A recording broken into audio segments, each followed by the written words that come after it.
Hey guys, Weather Radio Canada just issued a wind warning and a freeze and rain warning for my area. As we all know, Weather Radio Canada sucks, so I didn't get the best audio, but hope you guys enjoyed the video.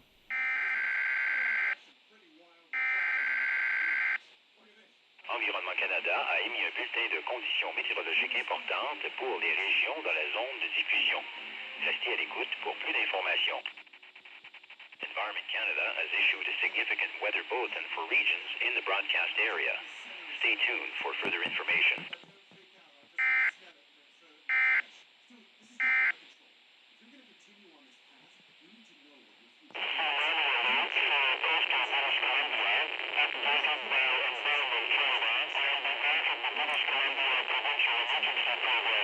Environment Canada has issued a severe weather bulletin for Newfoundland at 5:09 a.m. Newfoundland Standard Time, Thursday, February 9th, 2017.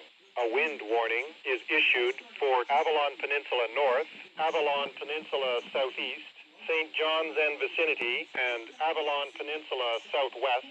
A freezing rain warning is continued for Avalon Peninsula North, Avalon Peninsula Southeast, St. John's and vicinity, and Avalon Peninsula Southwest.